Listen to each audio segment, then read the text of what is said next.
From my story to your story, let's talk about grief. I will share my own grief journey, along with interviewing others about their path of sorrow and healing. I hope that you, the listener, will hear something that helps as you navigate your own grief, and that God will be glorified along the way. This content is meant as a discussion and not to give professional help. Let's get started. I am thankful today to have with me Brother or Dr. Jack Knapp, my brother in the Lord, and my hero in the faith. I have known them since I came to Virginia and watched them in multiple stages of their ministry, he and Judy, and they have been a blessing and a godly example to me. And today, unfortunately, we have the connection of grief with Judy going home to the Lord a little over 2 years ago, and we're going to talk today from his perspective. They were married for 62 years, right? 62 years, 6 months, and 9 days. Okay, yes, right down to the day. Right down to the day. And godly example of what a marriage should be like, and we are privileged to talk to you today. Well, I'm honored to be here, Sonia. I have many fond memories of you and your relationship with Judy. Yes. You had a lot of, probably of people who were not part of our organization. You probably had as much contact with her as any individual did, because you were always involved with the state Yes. competition. Yes. And if I remember right, you handled all the art. I did. And every year, Judy was counting on you to take that burden off her, because she had to prepare all the competition while I was in legislature. Okay. So That was a lot. I had nothing to do with the preparation of it. I just got all the glory from what was done. And so she was the one, and I remember her shock one year when you came to her and said, Miss Knapp, I'm not going to be able to handle the art this year because I'm going to have a baby. Took some time off, right? and the timing is not going to work out. And she really had to scramble to find somebody to replace you. I remember that very well. Well, I do remember so much that I felt so unworthy and untalented in the areas that I was judging, and you all always had the nicest things to say and would encourage me, like, no, you should be doing this, and would just encourage me to be able to do it. Well, and you were an organized person, and that was of the people who were over the various areas of competition, that was more important than your particular abilities. Okay. If you had lots of abilities but could not be organized, the whole thing would fall apart, because True. The competition was so large. And I think by the time you became the director of the art competition, we had spun off the elementary, so it was only junior, senior high. Yes. But it was still a huge competition. You're right. Thousands of kids on the campus that day, which was wonderful. Well, for the benefit of our listeners who may not have known Judy, tell me some things about her that you'd like to whatever, her personality or how you met her, or just whatever you want to share with us. Well, I think probably could be helpful for people to understand our backgrounds. Okay. Our backgrounds, we were both, her family's from the Midwest, from Chicago. I was from Kalamazoo, which is halfway between Chicago and Detroit. Okay. So we're Midwestern families, but our families were vastly different. My family was a Christian family. My mom and dad, the people I called mom and dad, were born-again Christians and very active in local church. Her family, both her parents were raised in dysfunctional homes today. We would say that.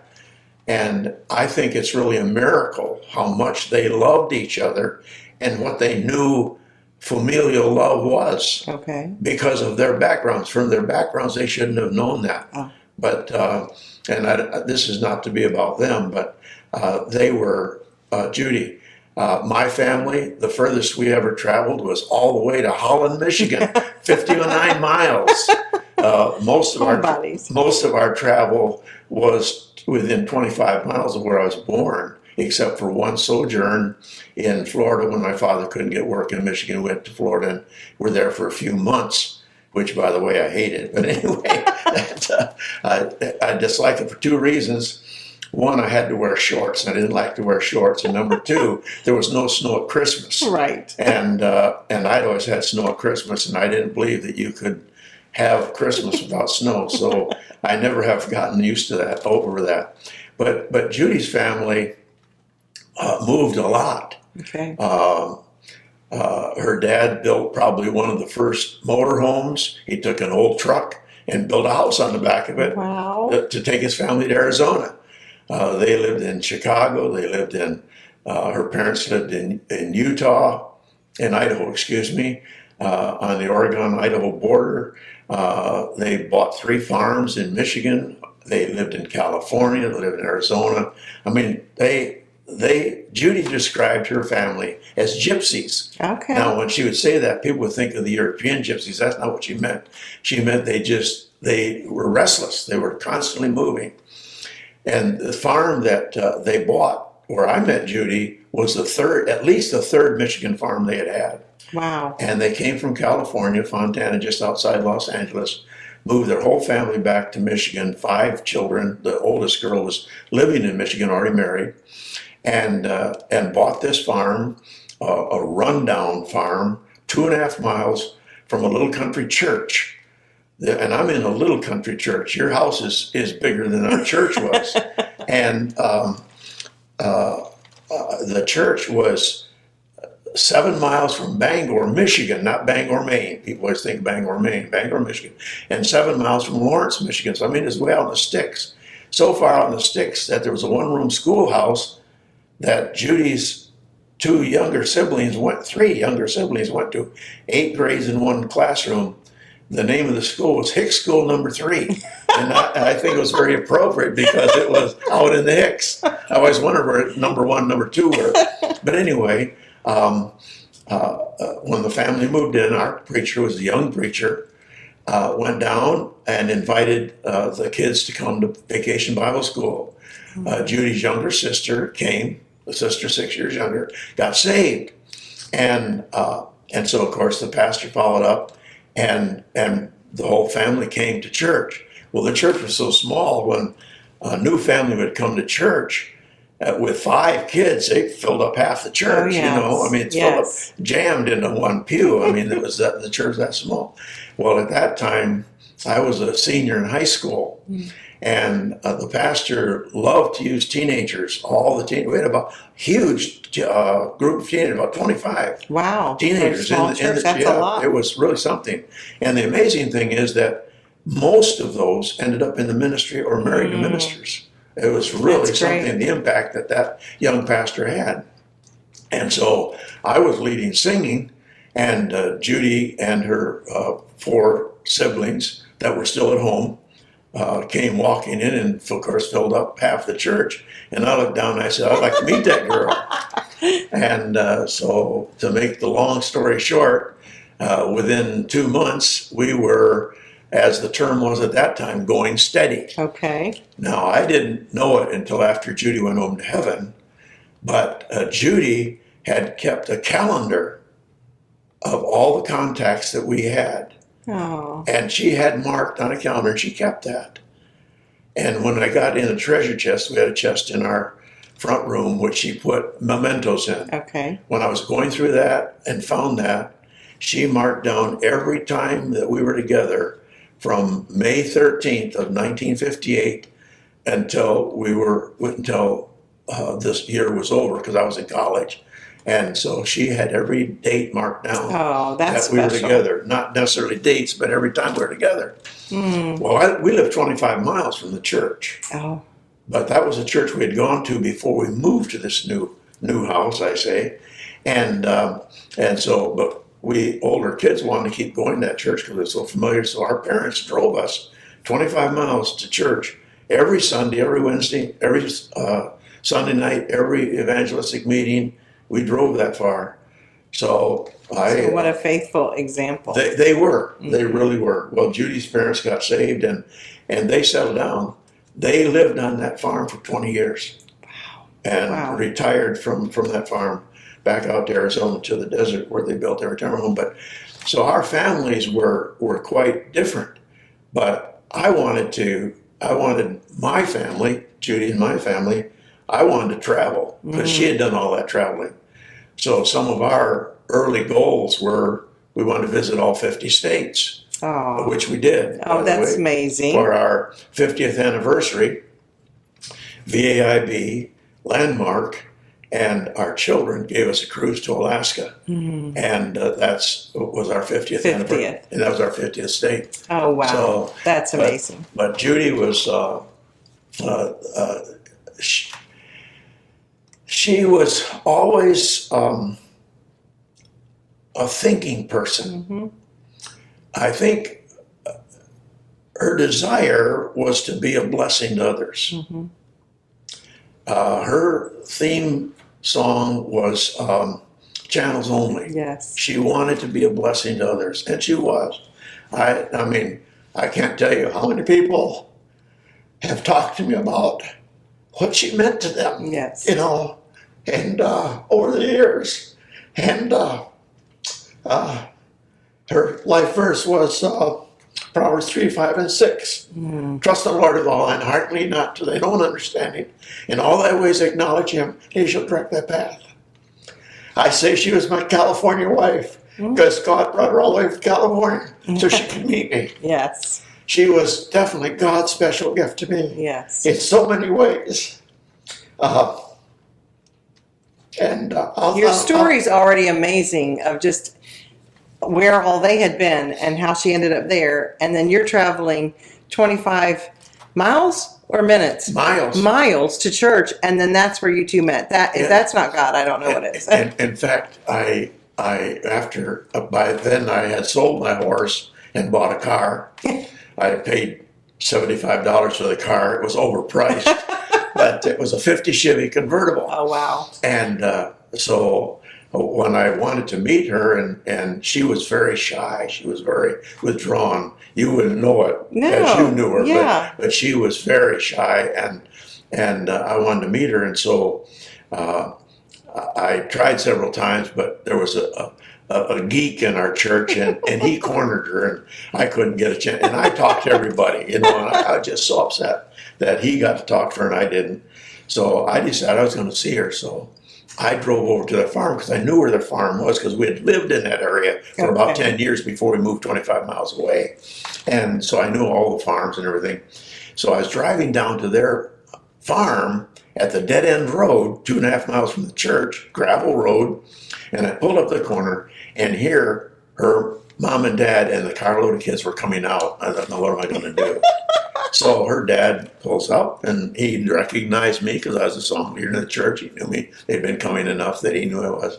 He rolled down the window. I rolled down my window, and he said, what are you doing over here? I said, oh, I was just out driving around. Well, you know, he believed that, right? You know, so he said, we're going over to Mike West, one of the members of the church. I said, well, I'll follow you over. So I followed him over. And, of course, Judy piled out of the car with her mom and dad, and they all started in the house. And her dad came over to talk to me. Well, I didn't want to talk to him. So finally, after I had said what I had to say to him, I hollered, Judy. And so she came over and stood by the car. I wasn't a very good gentleman. She stood by the car, and I talked to her. And that was our first going out. Okay. Was that time. And from then on, it wasn't long until we were going steady. And then we were married 2.5 years later. Okay. After I'd finished my second year of college. Wonderful. Yeah. Wonderful. Yeah. That's fantastic. Well, is there anything you want to tell us about, like, her health battles or her passing? Yes, Judy, you knew her well, and Judy was a bundle of energy, always had been. I'll give you an example. We always had a garden, and every year Judy would grow, pick, and can 100 quarts of green beans. Wow. So we had green beans. Wow. You ask my son about it today, he will not eat green beans. He said, Too many. I picked and snapped all the green beans I ever wanted to see. But anyway, and fruit, of course, we were in Michigan where lots of fruit was available from the farmers, and most of it you could get for a little bit of nothing. And so she maintained the garden, of course, maintained the house, raised the kids. She was a stay-at-home mom, and just a bundle of energy. And when it came to Virginia, she became my secretary. Jack Rubin was in junior high school. Judy Lynn had one more year of high school, then off to college.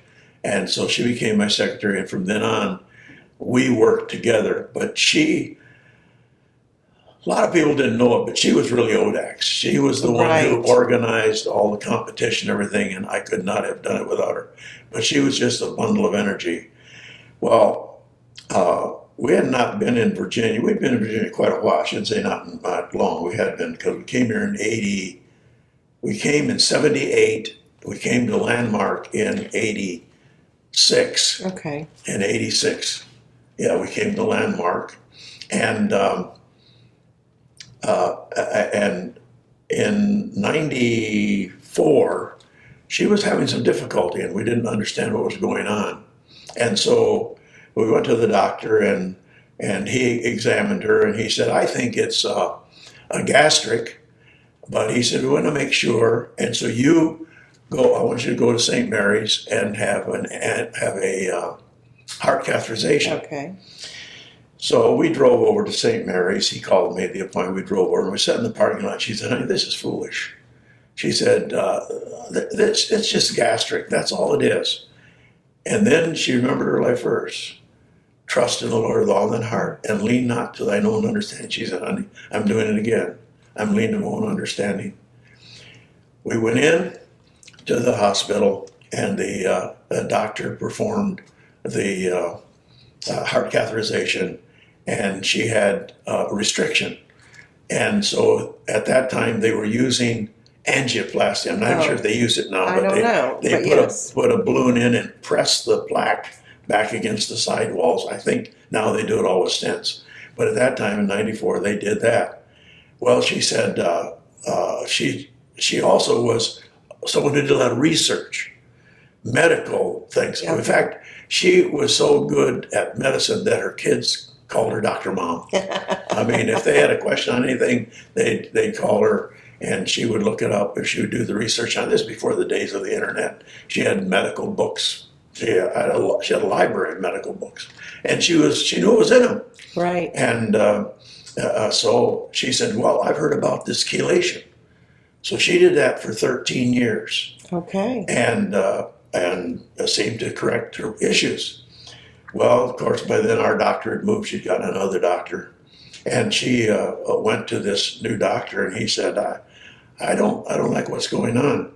So he said, I want you to come in and have a nuclear stress test. Okay. So she went in and had a nuclear stress test, but something was wrong with the machinery.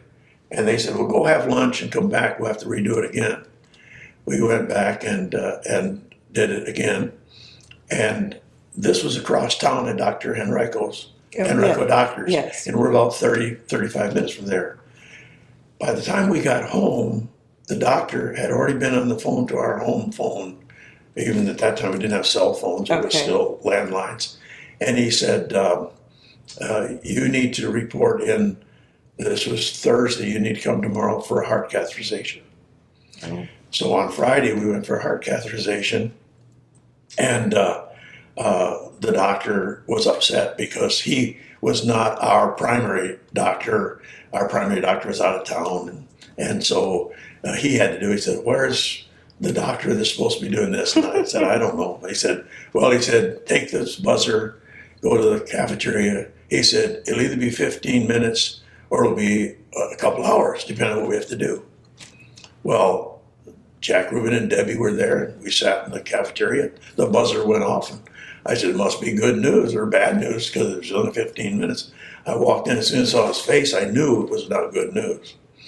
He said, they do not make enough stents to solve your wife's problems. Wow. We're scheduling for heart surgery on Monday because it was Friday. They don't do surgery except emergencies on Saturday and Sunday. And I said, well, can I take her? He said, absolutely not. He said, she's got to stay here because I'm afraid how serious her situation is.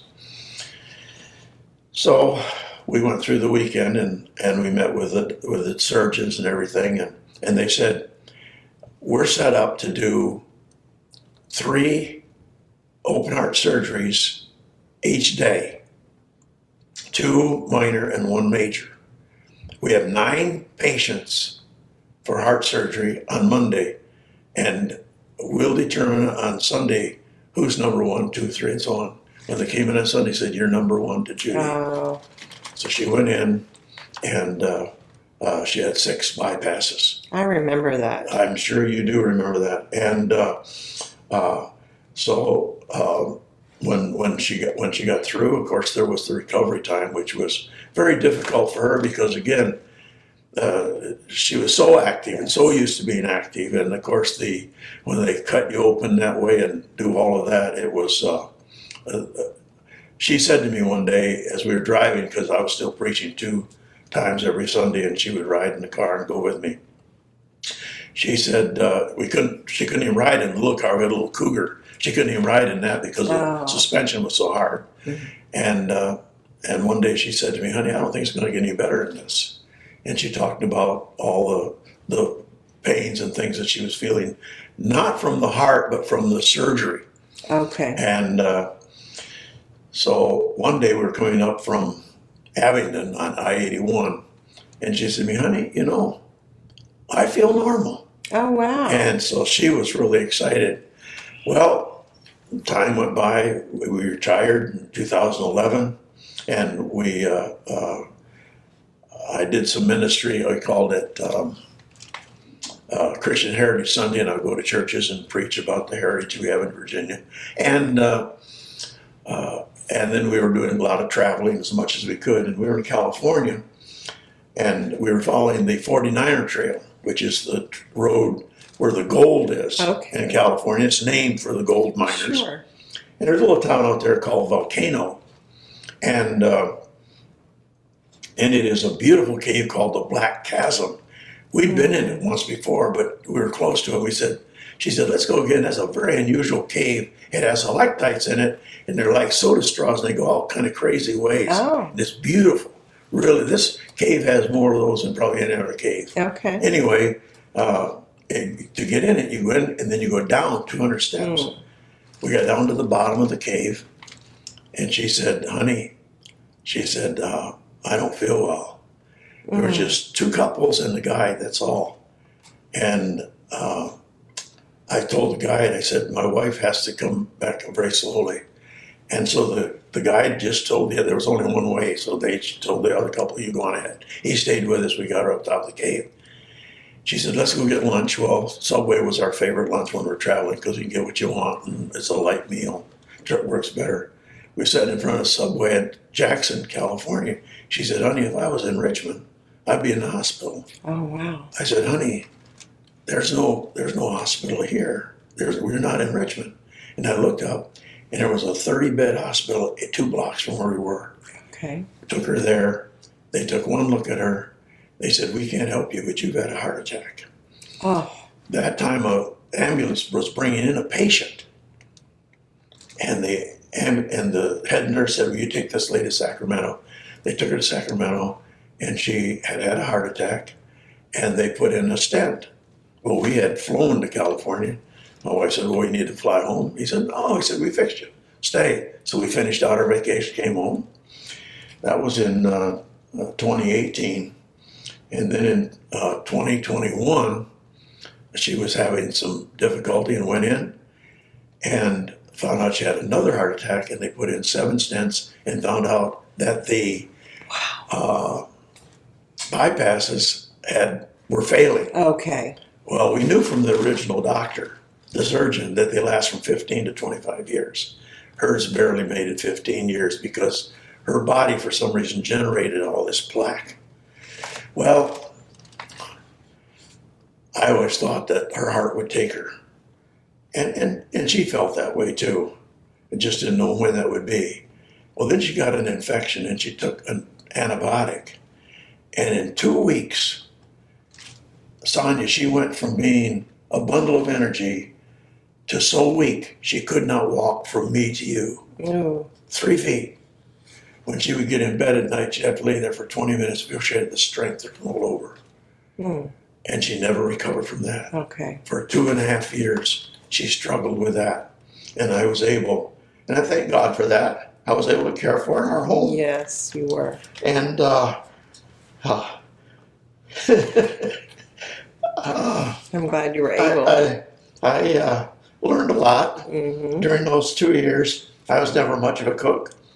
But our sunroom was just outside the kitchen window, and so while I was fixing the meal, I asked her for instructions, and so I learned how to take a frozen hamburger patty and thaw it and cook it, and cook a can of green beans and some corn.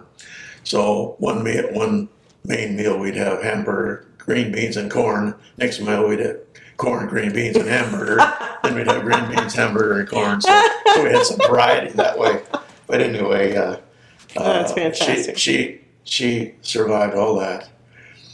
But she was so weak, and we finally put in one of those chairs that will take you upstairs because our bedroom's upstairs. Okay. And she didn't. She said, honey, you want to put that chair in because you want me to be handicapped? I said, no, honey. We just want to make it easier for you. Well, finally she consented. And after she consented, she was sitting in the living room one day, and she said to me, honey, you know how we'd come out of the sunroom? To get out of the sunroom, you had to come up one step. And I'd want to come in the living room and sit for 20, 30 minutes before I go upstairs because I was trying to get up enough strength to climb those 13 stairs. Mm. But she was just determined she was not going to be handicapped. Well, 2 nights before she went home to heaven, she said, honey, I want to go to bed early. She normally went to bed about 6 o'clock. And after she would go to bed, I'd take care of things that I couldn't take care of when I was caring for her during the day. Then I'd come to bed, and she'd always wake up. We'd always snuggle, and then we'd go to sleep. It took us 2 hours to get her up that one step. And I finally got her up this step, got her to bed. The next night, we'd always sit in chairs there in the sunroom. We had a beautiful view out in the woods, deer, we had all kinds of animals would come up. And it was 4 o'clock, and she said, honey, it's in March. February. She said, honey, I want to go to bed. I said, okay. She got up, and I helped her around my chair to the steps. No, I got her up and got her to my chair, and she collapsed into my chair. She said, I need to sit here a while. She said, I'm ready now, and we got up, got her over to the steps. We tried for 2 hours to get her up the step. She said, honey, I can't make it. I said, honey, please don't sit down. I can't get you up if you sit down. I could get her up, but I would hurt her. Mm-hmm. So she finally collapsed on the step. And then she looked up at me and she said, honey, I'm going to sleep here tonight. We had a nice thick carpeting in that room. Mm-hmm. And she lay down. And as she lay down, she looked up at me and she said, honey, will you hold me? Oh. I said, yes. I went up and got blankets and pillows. Came down. By then it was dark. And we talked, lay down there, went to sleep. At midnight, we woke up, talked again, and went back to sleep. And sometime between midnight and 5 a.m., God called her home. Oh. I called. Her parents had died in our home. And I know you remember that because your husband preached, I think, both of their funerals, didn't he you? did. I thought he did. Yes. They both died in our home. And I knew the procedure had to go through. I knew the police had to come. So I called them, and I called the undertaker, and I called the kids. Mm. And of course, the kids that were here, and Jack and Debbie were here in Richmond, they came right over. And Jeff and Julian drove in from Chattanooga. And we had the service. And your son yes. had that service. Yes. So kind of kept it in the family. In the family. He and Joy came over and had the service. It was just a family service, which was what we wanted. And it was very special.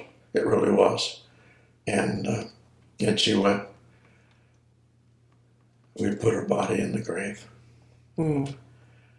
We had already prepared all that because her parents had taken care of all their funeral stuff before, excuse me. You're fine. Before, so when they died, everything was been taken care of. And so Judy said to me one day, we need to do that for our kids. Mm. And so we had everything all planned out. Wow. So there was nothing really to do except to just actually carry out what had to be done. That's a blessing. So yes, it was, and I'm so glad we did it because at that time, I don't think you think rationally. True. And so we had it all planned out, and her body is over at Washington Memorial, just a couple miles from our house. Okay. Yeah. Brother Knapp, so as we continue, I'm interested in hearing your point of view dealing with grief as a widower.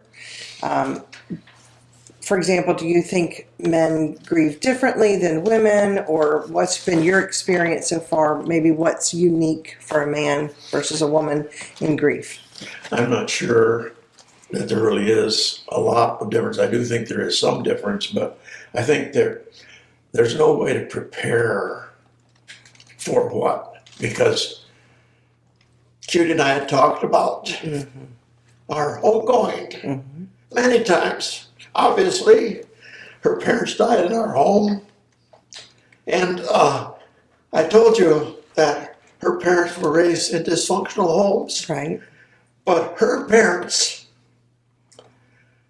I do not know of a couple who had a deeper love for each other than their parents. They were special. They really were. I have the sweetest memento from, and I don't know, I guess, I'm not sure if it was from his funeral or hers, but y'all gave us the wood that he would whittle, like a chain out of one piece, yeah. And I still have that, and I'm trying to remember if we had two or the boys had one, but we've kept that. It's in my treasures. He just, their relationship was, and when you know their background, it even is more marvelous. And I remember when her mother went home to heaven, we were standing around the bed. We knew that the time was close, and we were singing hymns, and we were singing Some Golden Daybreak. And that's when she looked up in the corner, and I think she was looking in the face of the Lord. Wow.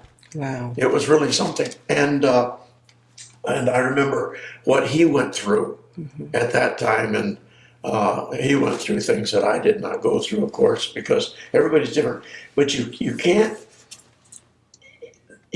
prepare for it, and God has to sustain you. Oh, that's good. I don't know how anybody who does not know the Lord as their Savior, I'm not sure how they handle it. Becca in her interview last week said the exact same thing. I don't know how. And that's a really good point. Anything we go through in life, you don't know till you know. I've just, in my devotions this week, I was studying, how what we've been through helps us to be able to comfort another person. Right. And it's so true. Whatever it is that you've been through, when there's somebody that's been through it, that you don't know till the other side of it. Right.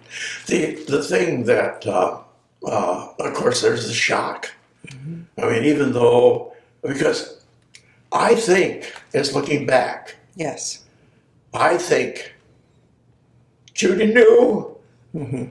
that'd be the last time I told her. Yeah. I really do. I think she probably did too, to be that weak. Yeah. Yeah. But I didn't. Okay. I didn't. And I only saw that looking back.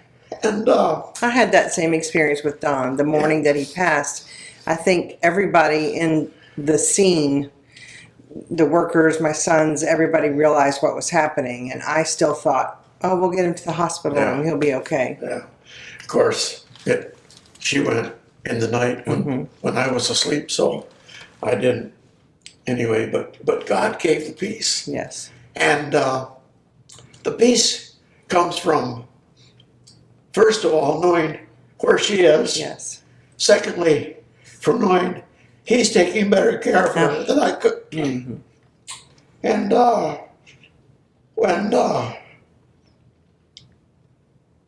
when I think of that, it helps a lot. And I think that is probably the biggest help to me. And I think about what she was, her energy and everything, and now then the weakness, and now she has strength again. Yes, yes. And but everything in the house, she was a decorator. Okay. If I had been left to decorate a house, it'd been painted walls, And but she has mementos all through the house. Every room speaks of Judy, and so the emptiness of the house, you have to deal with that. You have to deal with, I think, sleeping. It's hard. At first, I had a terrible time with sleeping. I will say that is better now, although it still is a struggle. Yes. And I have found out something. I just found out is that some of the sleep aids I was taking was causing me to have terrible nightmares. Yes. And I did not realize that until just recently. Okay. I think that one of the things that one of the myths that men have is that men don't cry. Oh, that's good to And point I out. think that there's nothing wrong No. with crying yourself to sleep. Yes. Well, I was married to Don Sumter, who cried a lot, remember? So. Yeah, right. It doesn't say Jesus shed a tear at Lazarus' grave. It does not even say that Jesus cried at Lazarus' grave. That word is very overwhelming. Jesus wept. Yes, good point. And I think to really understand that, we have to think about the fact that God only records 2 times when Jesus wept at Lazarus' grave and over the city of Jerusalem. Ah. Yes. One, the loss of a friend, and the other, the loss of the city. Yes. And both those times the Bible says that Jesus wept. I think another problem that men have is men do not make intimate friends. I think it's our nature. Right. It's our nature. And I don't think that it's just because we don't want to be hurt. I don't think that's what it is. But I think that man is made that way. I think God made man that way. He's not going to have intimate friends. Okay. And so then all of a sudden, you don't have an intimate friend to share your heartaches with, and so on, and so that makes it difficult. And then there's the everyday things that all of a sudden are yours. True, that maybe Judy did. I took Judy shopping, but I didn't shop. Right. I mean, I may have pushed the cart, but I didn't shop. Judy shopped. Okay. And I didn't cook. Not that I couldn't cook. I just didn't. Judy did. Judy learned to be a cook in high school because her mother would rather be out milking the cows and driving the tractor. Okay. And so when they bought the farm, Judy became the cook in the house. and she became a good cook because of that. But I didn't do those things, so I think those are all things that all of a sudden they're yours. Now, I tell people jokingly that I follow the Irma Bombeck house cleaning plan. I'm loving that you're bringing her up from whatever age, because I used to read her stuff and just cackle out loud. That's hysterical. She would say, if you want to know spaghetti is cooked, you throw it against the wall, and if it sticks, it's cooked, and if it doesn't, it falls behind the stove, and nobody knows. Exactly. And you see my spider web up here in the corner. That's my science project. And you see the dust on my end table. That's my preservative that keeps it. Yeah, I love it. So that's my idea of house cleaning anyway. And probably somebody asked me one time, who does your house cleaning? And I didn't answer it. So I'm just going to leave that one I'll alone. leave that alone. Yeah. Yeah. Now, you had a very long marriage, as we said. Tell me again, it's 62 years. 62 years, 6 months, and 9 days. And 9 days. Yeah. Which is just, more than almost a lifetime. Yes, it is. And I know that it's never long enough, but tell us some of the things that you and Judy, perhaps, I know that you were a very close couple and a godly example, so I think you sharing with us maybe some things that you all did in your marriage or you would recommend to other couples now or early on the journey. Well, I think there are a couple things that, to me, were crucial in our relationship. Okay. First thing, in raising children, if we had a difference of opinion, we worked that out in our bedroom. Good advice. Our children, if you would ask either of our children today, they would tell you that their friends could manipulate parents, but they could not manipulate their parents. Okay. They will tell you that, very frankly. That's great. That's one of the things they'll talk about is the fact, if mom and dad had a disagreement, we didn't know it because we worked those out. I think that's in relationship to children. In relationship to each other, make things special. I'll tell you one of the silly things that Judy and I did. Mm-hmm. When we were dating in college, of course, at Bob Jones, you couldn't date when you wanted to. You had certain hours you could date. Okay. And one of the things you could do, you could date in the snack shack. Well, neither one of us had money. We were from families I considered us normal families, but by today's standards, we were both raised in poverty, but we didn't know it. But anyway, we didn't have 2 nickels to. So once a month, on the 13th, we would go to the snack shack and we'd buy a hot fudge sundae with a maraschino cherry on top for 25 cents.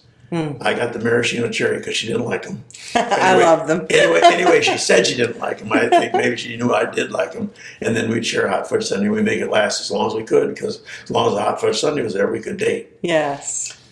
Well, we were married on the 13th. Oh. And I didn't realize it until I got Judy's calendar. We started going steady on the 13th. Wow. And I didn't know that until I got the calendar. So the 13th has been special to us. And every month since we've been married, we've played a game. Who can say happy anniversary first in the morning? Oh. Well, I'm an early riser. And sometimes, and after the kids were gone, this took place. If I woke up at 1 minute after midnight, I'd wake her up and say happy anniversary. She said, honey, that's not fair. You can't do that anymore. So we stopped that. But on the 13th, every month, we would share some ice cream. Oh. It might not be anything more than a Snickers bar, or a frozen Snickers bar. It might be a dish of ice cream, might be a Frosty. It was something that was going to be special on that day. And then on anniversaries, we'd always try to do something special, try and get away, but make some special time. Don't forget your marriage vow. That's good. Don't forget your marriage vow. Honor that woman. Love that woman. Care for that woman. I don't know if you remember Calvin Eves or not, I do. but I will never forget when he retired from Cloverdale Baptist Church. They had a huge retirement banquet for him. Judy and I went, and he said, before I made a vow to be pastor of this church, I made a vow before that, Yes. and that's to be the husband of this wife. And his wife, of course, was suffering from Parkinson's and Alzheimer's at that time. Okay. And he resigned the church so he'd give his time to care for his wife. Oh. I've never forgotten that. God honored him for that. Yes, he did. Remember that. Another thing that Judy and I established early in our marriage was do not go to bed with unresolved conflicts. Okay. And that means you may be up all night Right. to get that conflict resolved, but get that resolved. That's good. And we followed that faithfully through our years. And then I think another thing that I would really recommend to people are the 10 most important words in the English language. And what are those? I was wrong. Oh, Will you forgive me? that's good. And then the last 3 words are, yes, I will. Oh, that's great. And you're right, because if you can say that, you can get past about anything. Yep. And we were sitting in Costco one day, and we were having a big lunch. We were sharing a piece of pizza. Where else can you take your wife for a lunch and only pay less than $10 for both of you? Yes. Anyway, and we're just enjoying each other. And all of a sudden we realized there was somebody standing at our table. So we looked up, and a young couple was standing there and said, "We've been watching you. And what is the secret Oh, of your marriage?" So we had a chance to talk to him about the Lord what a and blessing. about how the Lord had blessed us. That is how I would describe you as a couple. I feel like you only had to be around you all for seconds or minutes and you knew how deeply you loved each other and cared for each other and respected each other. And that's amazing that in that short a time, strangers watching you knew that. Yeah, and that happened more than once, but that one time was so important to us that they weren't even married yet. They were just dating, and but they came over. I think they were engaged. That's neat, the impression you made. And like you said, even a testimony. You were able to speak of Christ through that. That's amazing. We've talked about some of the ways you're dealing with your grief. I would like to know, this side of 2 years, some of the things that might be helpful to others grieving. For example, I wrote down some things like how it's affected you spiritually. Also, I know you specifically have been traveling and going to churches and to people, and is that part of your therapy, for lack of a better word, or your the continual process of healing on this journey? And then also we'll talk about too, like the importance of going to see your children and traveling, and so, like you were telling me, traveling is a little bit different for you now, and just so we'll start with spiritually how it's. Well, and again, I Judy talked to me years ago about we knew pastors who were struggling. Mm-hmm. Of course, we were all over the state. Yes. In our 30 years of our ministry with VIB, we drove behind the wheel of an automobile over 1 million miles in Virginia. That's amazing. I preached in churches from Cumberland Gap to Fairfax, from Chincoteague to Clifton Forge, from Winchester to Virginia Beach. Mm-hmm. I don't know how many different churches I've preached in over the years. But in that time, we met many, many pastors who were a great blessing to us. But we've met some pastors who were really, really struggling. She said, "Honey, we need to reach out to them in a special way." So even before we had retired, we had started a ministry we called Barnabas. Barnabas is called the Son of Consolation. Yes. And we just reached out to these pastors who were in very difficult situations. I cannot share with you some of the difficult situations we dealt with. They were unbelievable. They really were. Well, I continued that ministry even after Judy went home to heaven. Okay. And some of those pastors I've been dealing with for years, and will deal with them until God calls me home or God calls them home, because their situations just continue to be very, very difficult situations. And so that has been part of the ministry. My opportunities to preach have helped. But God has to give the peace, and I do a lot of reading. I generally am reading 3 or 4 books at a time. I'll have one here in the room, another place in the room, and whatever room I'm in, I'll pick it up and be reading it. Music. Yes. Music. We were never television people. We never were. In fact, for years, we didn't even have a television in our home, and then we had one. And I remember when we put the television in here, we had to get cable. It was the only way we could get television. And so when the cable man came to hook up our TV, he said, "Where do you want this cord to come in?" And I said, "In that closet." And it was a coat closet. And he looked at me and I said, "I'm serious." He said, "Really?" I said, "Yes, I want a long cord on it. So when I want to watch TV, I can wheel my TV out," because we only had a 13-inch TV. I can wheel the TV out and we can watch it. Oh, that's and great. He said, "Please don't tell your neighbors that's what you do." It was so funny. So, but music has always been, you talk to our kids. From the time we get up in the morning till we go to bed at night, we have music in our home. Yes. And usually it's our own music. We have recorded and used to make it into cassette tapes. Yes. And I bought a cassette tape player that would play again and again and again. And then Judy put it all on CDs. So I have over 200 CDs. Wow. With music, and that's on all the time. So music is a great therapy to me.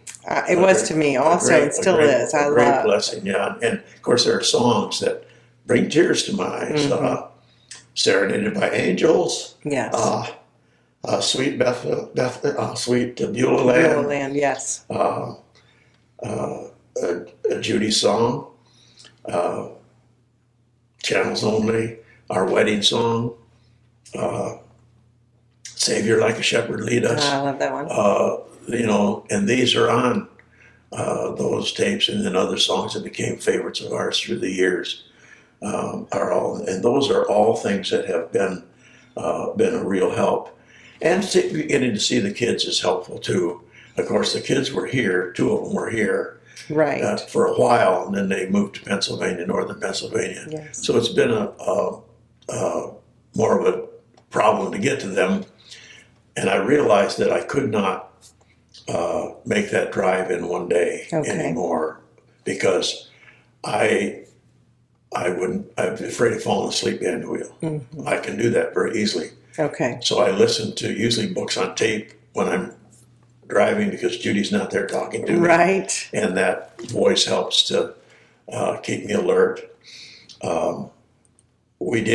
I did do one big drive after Judy went home to heaven. Just before COVID, we were up in the Northeast, and Judy said, "Something you know what you ought to do, honey?" And she was always thinking. Mm-hmm. I think her motto was, "There's a better way to do it." Oh. Because she would make a suggestion for me that she would like this made or that made, and I want to draw up blueprints and everything. And she said, "Oh, honey, all I want is," and there's a better way. And we were up in the Northeast, and she said, "Hey, you know what we ought to do?" I said, "Oh, what's that?" She said, "I think we ought to touch all 48 states in 1 year." I said, "That didn't go. We haven't or anything like that." So between then and when COVID hit, we couldn't travel anymore. We'd done 33 states. Now, some of them we cheated on. We went to Texarkana. Right. And from Texarkana, you can get in Texas and Oklahoma and Arkansas. And, you know, so. But you technically touched it all. Yeah. But we had 15 states left. And so after she went home to heaven, I did a memorial trip. Oh, that took me all the way to California and back. Oh, wow. And it was a good trip. So I have done some traveling, and that's been good. I've gone to see one of Judy's sisters, and I've gone to see my brother-in-law. My two older sisters. Well, all of my sisters are dead, and their husbands, except for the one. Okay. And I have a baby sister in Florida who's still living, but others are. So I have been to see them, and those are helpful. But the Word of God, God's presence is it's impossible without it. Right. It really is. I agree. Yep. So a final question that I have is, what do you think is God's plan and purpose for you right now? So many widows and widowers have told me they feel like they've lost their purpose when their spouse passed away or whomever. And how have you dealt with that? Did you feel that, or do you feel that? And how have you dealt with it? At first, that was a real difficulty for me,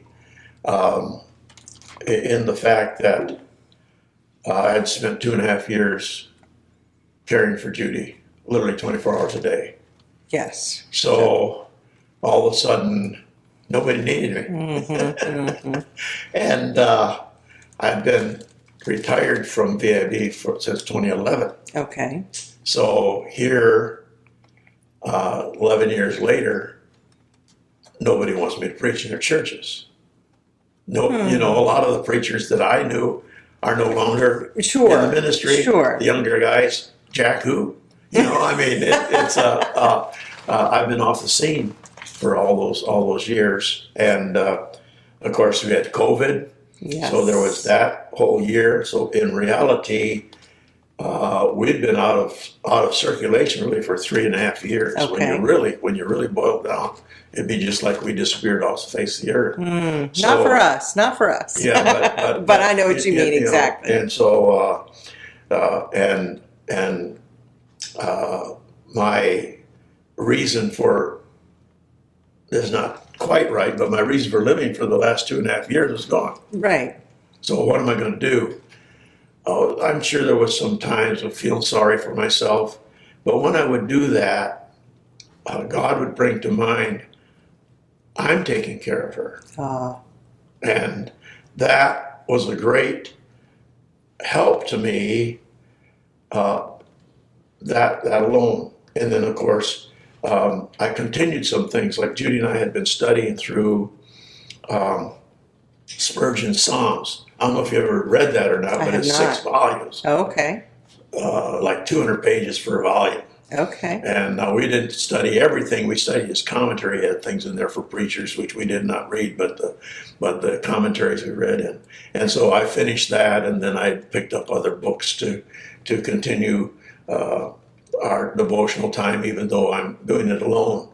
And so the Lord brought a preacher to the church. James brought a man in, and I think he really brought him in for me, although James didn't know it. But the man spoke about the fact that God, and I know this intellectually, right? See, that God has a purpose, and God didn't leave me here just to wither up and die. He had a purpose. Maybe it's to help my children. And I know that I've been a help to Jack, Reuben, and Debbie. I'm not sure how much of a help I am to Jeff and Judy Lynn, but they're so busy in what they are. But yet you've gone and spent quality time with them. That's precious to them. Very much so. Very much so. Yeah. In fact, I try to get with Jack, Reuben, and Debbie every 4 to 6 weeks. Great. With them and have time to be with them. And out of that, God has allowed me, then has helped me. One of the things that I have been doing is I have been trying to reach out to people in the church, and and have a time of fellowship with them. Yes, And you have. that I want to be a blessing to them, but they in turn are a blessing to me in my reaching out to them. And I'll say to that point, what you've done is you've just invited individuals or couples or families, and you've met them out for Arby's or wherever. Arby's. And I know, like, when Dan and I it finally worked out to do that, we had such a wonderful, very special time. That is a memory that I will always treasure. And then you also had your computer with pictures of Judy, which I'm hoping to get some of those and just have them here and there throughout the video. But it was such a special time for me and such an encouragement. So, like, I feel like you're continuing the Barnabas ministry, basically, too. Yes, You're but being it's a little different. Yeah, a little different. Yeah, instead of to pastors, it's Right. just to people, Individual in the church, people. right? And Judy and I were always so busy, we didn't have time to reach out to the people in the church. So this is, or we were gone so much, Right. and so this has been good. I've met people in the church. I asked somebody the other day who this couple was, and I didn't even know who they were. I should have known, and so it was embarrassing. Oh, Yeah. So that's what we've done. So reaching out to other people, and I think that's important. I think when we're in our grief, it's tempting to stay to what we call wallow in our grief, and I don't mean that wrong. When you're grieving, you need time. You need time to just grieve, and time alone, and time with God. But I think part of the process of how we heal. And again, that's a continual thing, I think, all the way till we go to heaven. But it just reaching out and helping others and letting them and telling our story and focusing on what Christ is doing to help us through it or bring us through it. Right. So I think that's been amazing. I have thoroughly enjoyed the opportunity to just talk to you today and hear your heart. And I feel like I'm sitting at the feet of someone who has a wonderful testimony and a lot of advice that I would readily accept and look forward to applying. So, Well, thank you for the opportunity to share with you, Sonia. Yes, and always special to talk about Judy because Yeah, she is. She's one of my heroes of the faith also. She's one of my heroes. It's a secular song, but it says it right. You are the wind beneath my wings. Yes. And she really was. Yes, I She agree. really was. Yeah. I agree. Yeah. Thank you for giving your time today and for what you've put into preparing to talk to us. Thank you for that. And we love you in the Lord. Thank you very much. Thank you. It helps my Nana if you're watching on YouTube to like and subscribe. If you are listening on the podcast, please like and follow. We would love for you to do that now to help our channel grow and become a blessing to others. We appreciate you joining us today at Speak Your Grief with Sonia. Connect with us on Facebook, Instagram, or YouTube as new episodes are added weekly. Thank you again for joining us as we unpack our grief. We hope you have been reminded that you are not alone in this journey.